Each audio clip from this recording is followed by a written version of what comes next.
Welcome into Jags A.M. I'm Kainani Stevens, Brian Sexton and John Oehser with me this morning as the preseason now behind us. Wrapped up preseason game number 3 on Saturday in Miami, and we'll talk a little bit about that. But we'll also look ahead to week 1 against the Panthers, and Cutdown Day is coming up on Tuesday. So we'll start out with big things. Big thing number 1 is return to sender. Brian, I thought we were going to have some decisions to make about offensive line, but Fred Johnson heading back to Philadelphia, 7th-round pick coming here. Smart move? Yeah, I think so. Look, we saw during training camp that Chuma Edoga could go out and play right tackle, and we saw Patrick McCarry in the Saints game play a little bit of right tackle. Besides that, we've seen both of those guys at some point in their career play on the left side, and Anton Harrison is a guy who can play in multiple positions. And you've got Cole Van Lanen, who you hope to get back at some point this season as well. So, they have a bit of depth at offensive tackle, and all the versatility that they talked about creating came through with those 2 free agents in particular, Edoga and McCarry, John. Yeah, this really became a case where they realistically were not going to be able to get him on the 53 comfortably. They like Wyatt Milan. They like Jonah Monheim. As Brian said, they feel like they've got depth, and they feel like they've got guys who can snap everywhere inside. They feel like they have their swing tackles. So it became a case where how are you going to make the 53 work, the game day work? And unfortunately for Fred Johnson, he didn't fit in, but they've made a couple of good trades to get some value for guys who weren't going to be around in the last week or so. And you mentioned that he didn't fit in. It's funny. I thought maybe, John, he was the biggest human being we've ever had in training camp here. I mean, literally. Well, I didn't mean fit in terms of culture or anything, just in the 9. No, I was just playing off of that, to be honest with you. So. As we look at this roster going forward, we know they made that trade with the Saints as well. We'll talk a little bit about roster decisions coming up. But big thing number 2, that's a wrap. The preseason behind us now. They played in Miami. Some players played in Miami. But overall, Liam Cohen talked about the improvement he's seen over the preseason. We still got to continue to get better. There's no doubt. We cannot waste a single moment, second, minute, practice, walkthrough, meeting cannot be wasted. We need to improve. And from now until Carolina, there needs to be continued improvement. But I am proud of this team and the way that they compete, the physicality in which they play with. I think if we can start there and have that as a standard that continues to show up every time we compete, I'll live with that. John, not a ton to talk about in terms of the game against the Dolphins because 36 players did not dress for the Jaguars as opposed to what the Dolphins put out there. They had their starters going for a little bit, but it was encouraging to see the defense early on against the Dolphins starters and just kind of that continued progress because you want it on all parts of the roster, not just the starters. Yeah, I thought what Liam said after was interesting about playing with the physicality. There's so little. We all know that on September 7th, everything that we've seen the first 3 games all of a sudden just sort of drifts into nothingness and you forget it all. But I do feel like Liam likes that physical tone. I feel like he does like the way this team plays. So maybe they've established something in that regard. And I do think how the front 7 played against the Dolphins' first team was impressive and encouraging. Mason Smith was out there. There were some guys, Danny Strigo, certain guys who are going to be around here who are starting to push up into that world of us knowing about. So I thought that first part was more intriguing than I thought it would be, Brian. I don't know if it's going to translate to anything. I don't know how many guys are going to be playing, but it felt good and it felt like it mattered somehow. John, in that last soundbite that we heard from Lee, and he used the word standard, right? That's what leaders do. They establish the standard, and he's been working to build the standard, and he just said it's about playing hard and getting better every single time they take the grass. And they did. Those young guys out there, as you both have mentioned, on offense, Jaquindon Jackson ran really hard, and Kevin Harris, who just came in last week, showed you something as well. The offensive line jumped off sides a little too often, but they did create some holes in the running game. On defense, there are so many names to talk about, guys who are competing for the roster. You mentioned Danny Strigo and B.J. Green, right? Jordan Jefferson and Tyler Lacey, and these guys all showed up to play, and they didn't end up stuffing the Dolphins eventually. They got it going. But those first 2 drives, they made them 3 and out. So it was encouraging to see the second team, the third team guys showing that they had gotten better.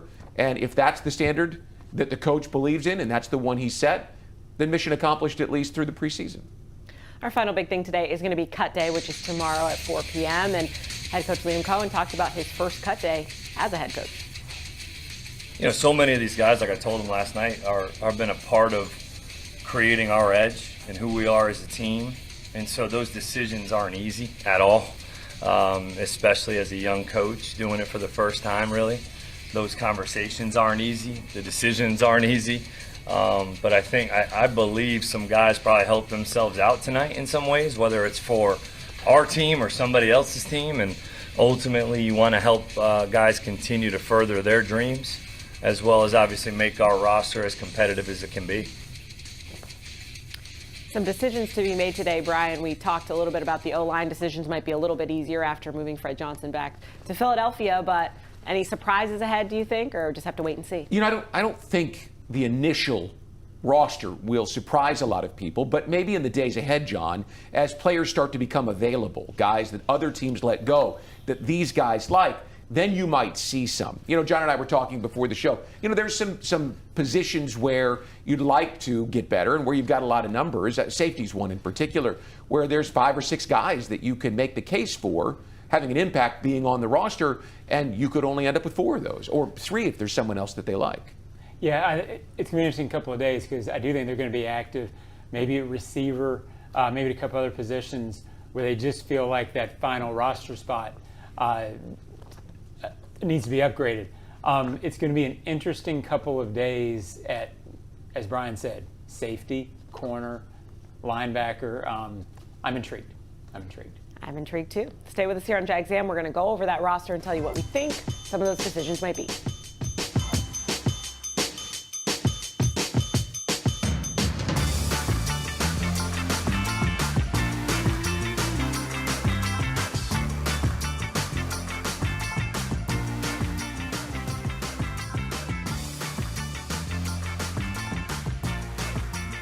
Frank Frangie here. When you want barbecue in Jacksonville, you want Bono's Pit Barbecue. You can find Bono's locations all around town and on game day at Everbank Stadium because Bono's is the official barbecue of the Jacksonville Jaguars. Over 70 years of authentic Southern Pit Barbecue.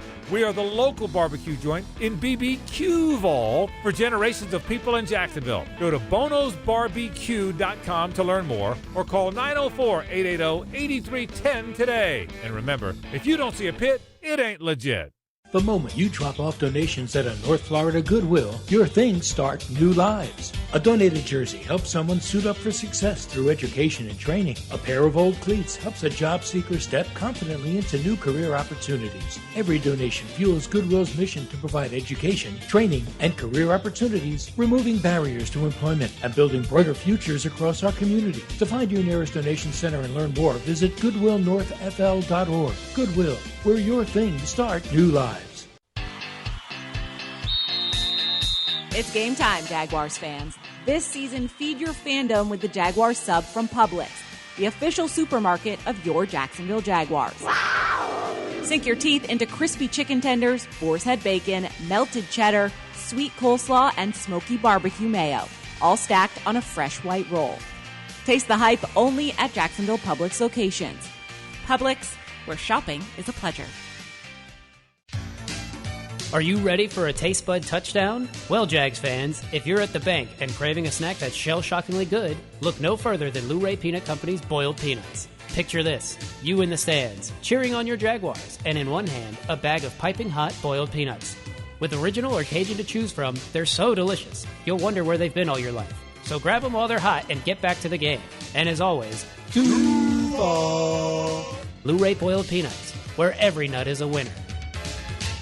The kick is up. It's good! Field goals for Firehouse Subs are back. That means when the Jags score from deep, you do too. Anytime the Jags score a field goal that's 40 yards or more, you can get a free medium sub with the purchase of any other medium sub, online or in the app for 4 days following the game. So cheer on the Jags, watch for the big kicks, and get your buy one, get one free medium sub at participating Firehouse Subs throughout Jacksonville when you use the app. The hottest subs in Duval. See firehousesubs.com for offer terms. Since 2014, there's been only one official home builder of the Jaguars, Dreamfinders Homes. With quality-built homes and a speedy move-in process, we're in 20-plus communities in the best locations across Northeast Florida. Dreamfinders Homes is everywhere you want to live. So get off the sidelines, Jags fans, and get into the game. Let Dreamfinders help you navigate your home purchase and offer great interest rates. Visit dreamfindershomes.com for all your move-in ready homes and step up your game. This or that. This or that. Welcome back to Jags A.M. Cut day is tomorrow. They're going to get this roster down to 53 people. So we're going to do a little this or that when we talk about it. We don't know what's going to be done. We've been around, so we're going to make some educated guesses. First one's got to be about wide receiver. Are they going to keep 6? Or do you think they'll kind of keep 5, check the waiver wire, maybe add to that? John, I know that was something you mentioned was a possibility. Obviously, we heard through the grapevine from the Broncos that they were kind of looking at their receiver at one point. Yeah. So is that a focus? I think they keep 5, and then I think the 4 that we all know are very, very solid. Right. Beyond that, I want to clarify, a lot of these guys we're talking about being cut are still going to be around, right? Practice squad, yeah. And that's the big change in the last maybe 10 years, Brian. When there were 6 practice squad guys, these cuts meant everybody was gone, right? Now you got 16 practice squad guys, so a lot of these guys that we're saying, oh, they're not going to be around. So I think Irwin, Trammell, guys like that could be around, maybe not on the 53. I think they feel good about those guys, but I think they're also guys that if you release, they may fit better here and be part of this as sort of that periphery, getting onto the roster 3 or 4 times during the year guy. So I think they keep 5 and then search the waiver wire for the 5th. Right. I think that they would like to keep 5. And I think Trammell's a guy that you have a real hard time getting rid of because all he's done is make plays for you. But he's been on and off your practice squad, so perhaps that's where he goes. But what they really would like is a bigger bodied guy, that 5th receiver, to be someone who can help Heath in special teams, but also be the possession guy who gets to the sticks and gets you forward. And I think that was Trenton Irwin's job to earn, but I don't think he's clarified it, right? And I don't think he gives you enough on special teams necessarily to be able to say, well, that's his spot. So 5, if they love Trammell, and I know they like him, and Bucky and I talked a lot about it on Saturday night, maybe 6. Maybe 6. All right, another crowded room, the running backs room. Is it possible to keep 4 running backs on this roster? Not necessarily dressing, but can, Yeah, they'll keep 4. Okay. I mean, I'd be stunned if they don't keep 4 because they love LaQuint Allen, and they're not cutting him, and I think he's going to be active. He does so many things well. So, yeah, you can keep 4. Now, can they get 4 active on game day? That's really, really hard to do. Well, making it a bit easier, the coach told us on Friday in the production meeting that Bashal Tutin has become much more effective, much more versed in special teams, has improved. And so he's a guy that you can have active on game day for special teams. Now, at some point, he's going to be the lead guy and not play special teams. But early on, if he's not going to get the bulk of the carries, he could still be active because of teams. Is a trade a possibility, or is there not enough value at a running back position to get much for that? Do you think they'll just keep everybody they have? It's always possible, but if you listen to Liam talk about running backs, over a 17-game season, if you keep 3, over a 17-game season, one of those guys isn't going to be available for you for 3 or 4 weeks. So if you keep 3, you're going to have a situation at some point in week 9 where you have 2. And I don't think they want that. So, look, sometimes, Brian, when you've got a lot of good players at one position, you have to figure out a way to keep good players. Agreed. And so I think they may keep that there, maybe use the Travis Hunter lever, whatever that means, meaning one of those positions you don't have to have 5 because you have Travis.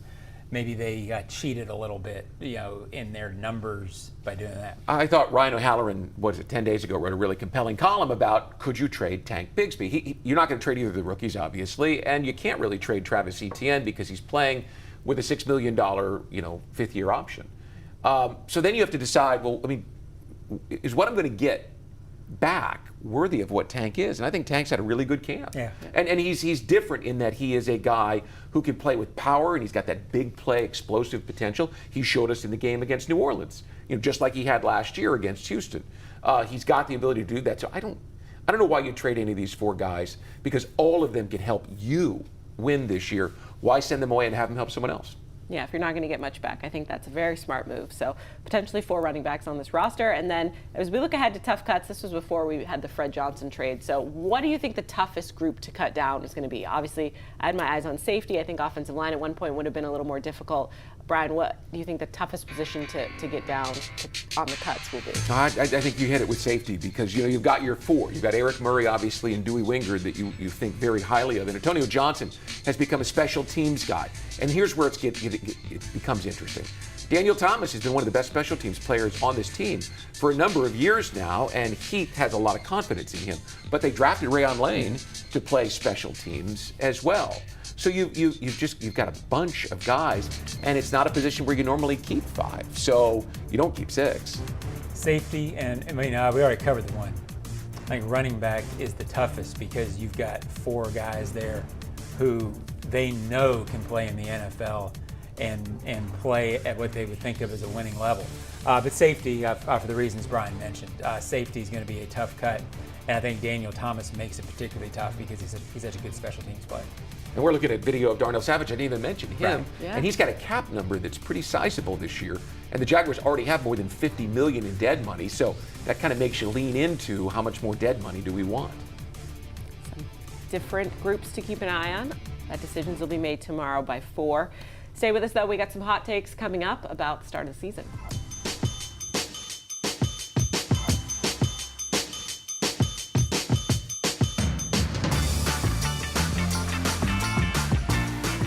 Since 2014, there's been only one official home builder of the Jaguars, Dreamfinders Homes.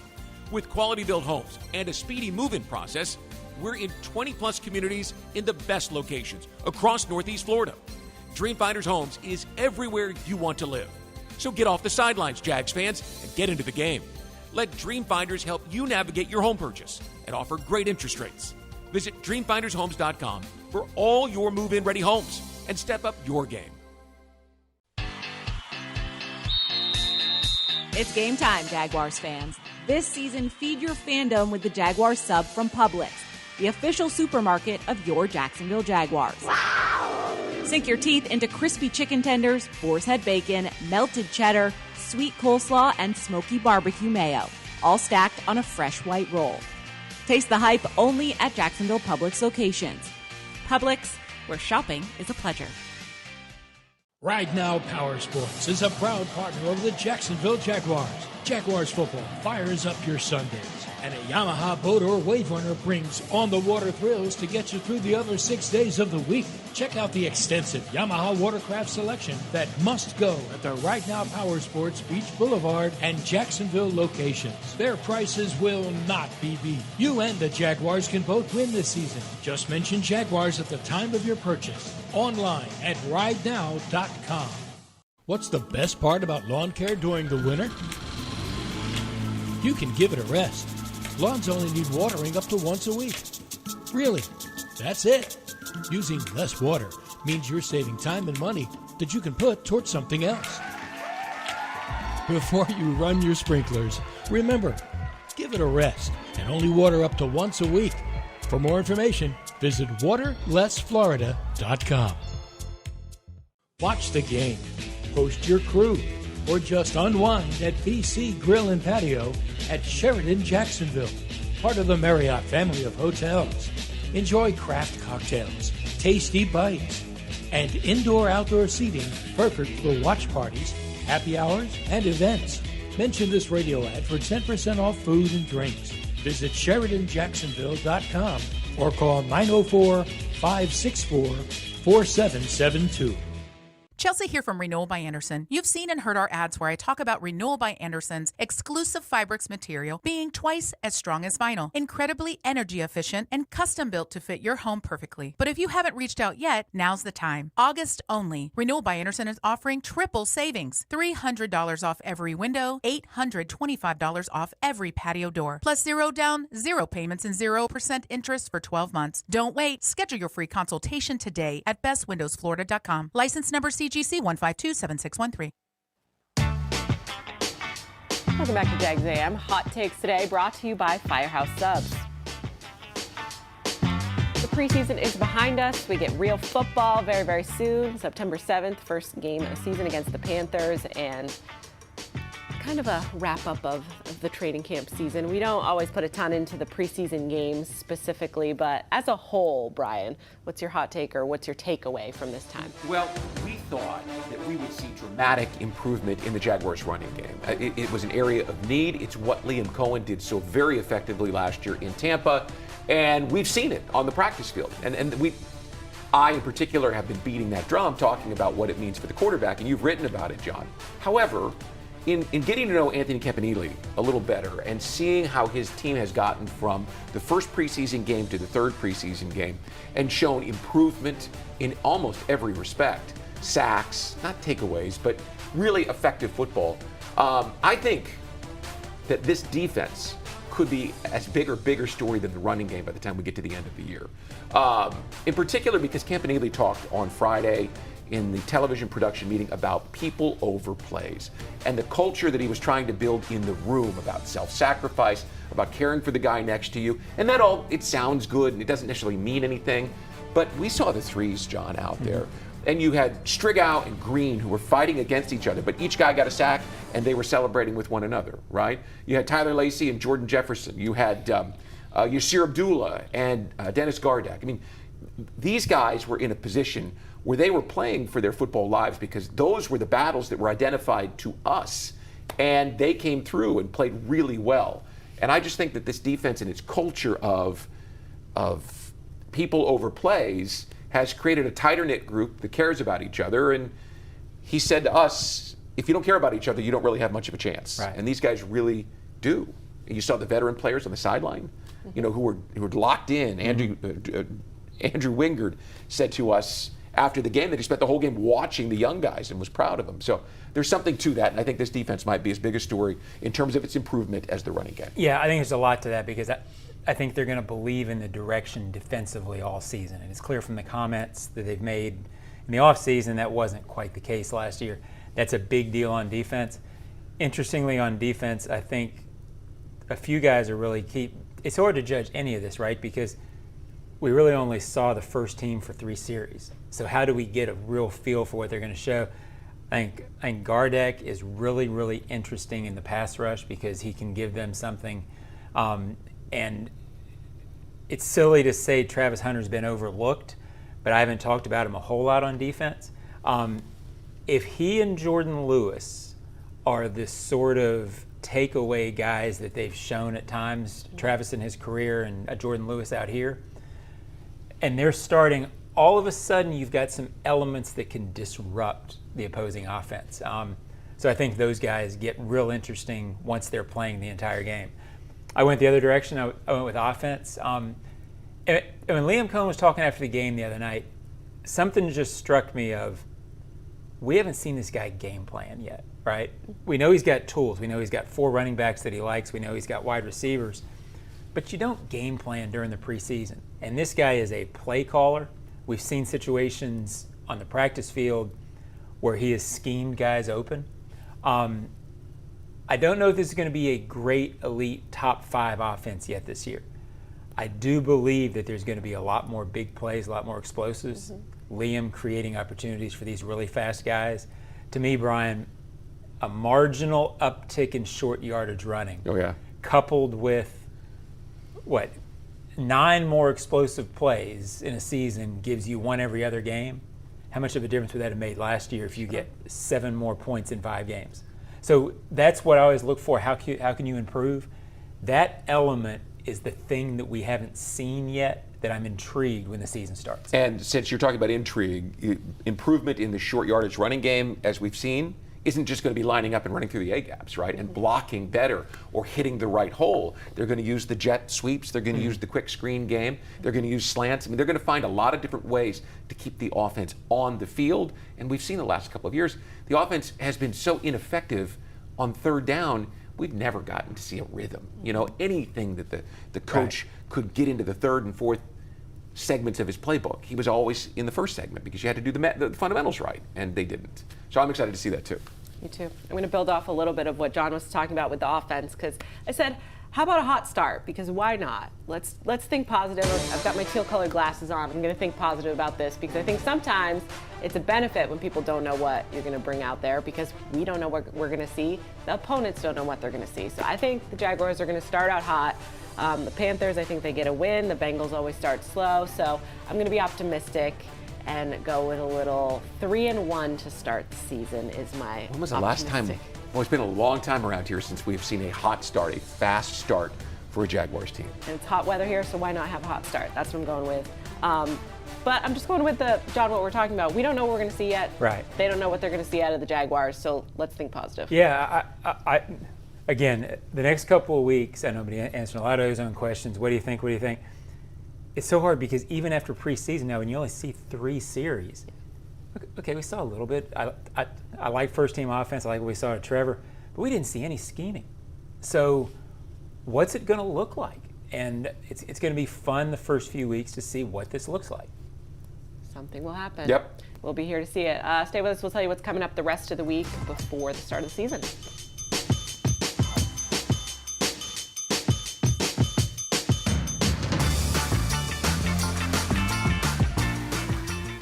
Since 2014, there's been only one official home builder of the Jaguars, Dreamfinders Homes. With quality-built homes and a speedy move-in process, we're in 20-plus communities in the best locations across Northeast Florida. Dreamfinders Homes is everywhere you want to live. So get off the sidelines, Jags fans, and get into the game. Let Dreamfinders help you navigate your home purchase and offer great interest rates.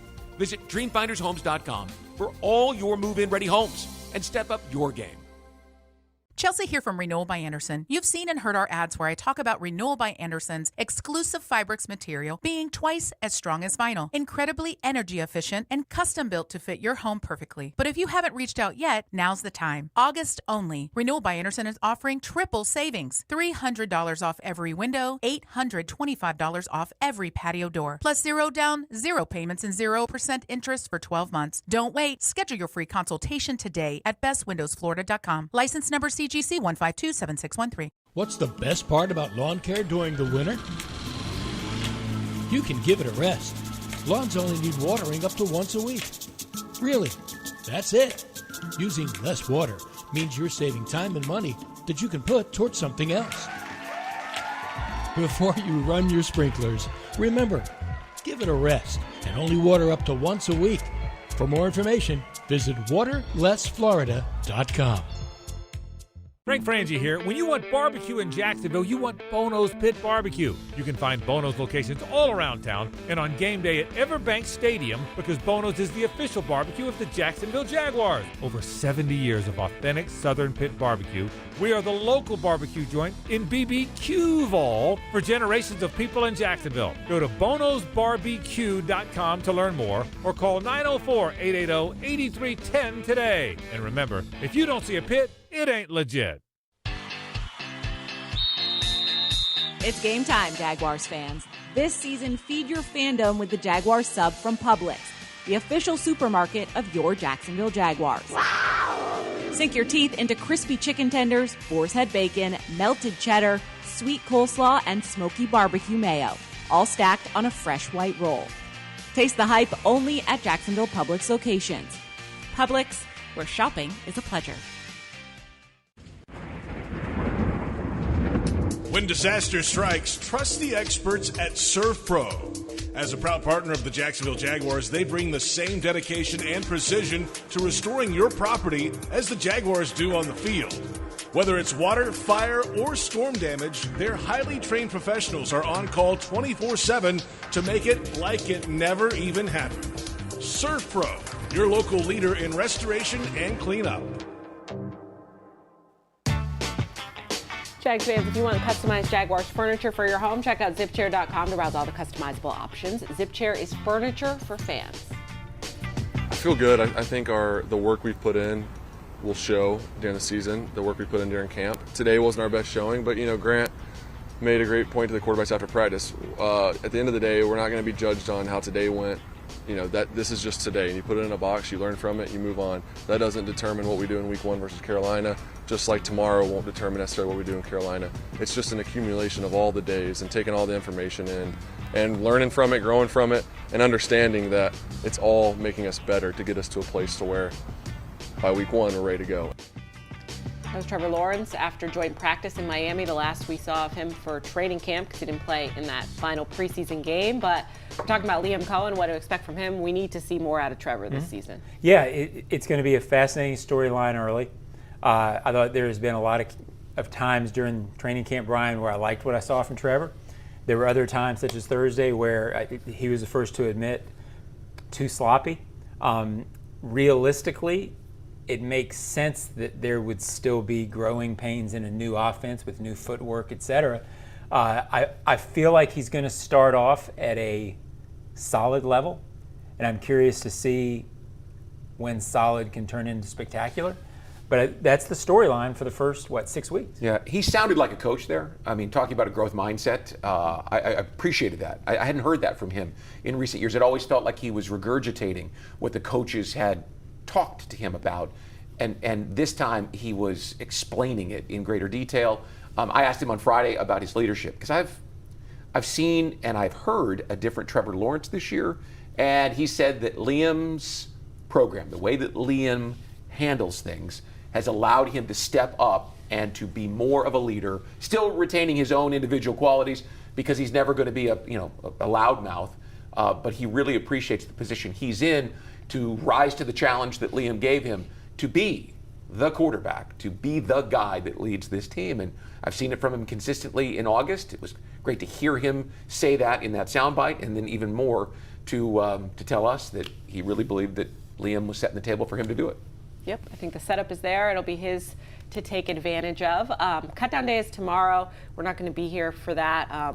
We'll be in the building, excuse me. Our show's not back for the rest of this week, so we'll talk about this when we get back and kind of get into week 1 action next week. But I think it's fair to expect for fans that there might be some waiver wire moves. Oh, yeah. Whatever the roster is on Tuesday might not be the roster by next week. I think you can put an exclamation point on that.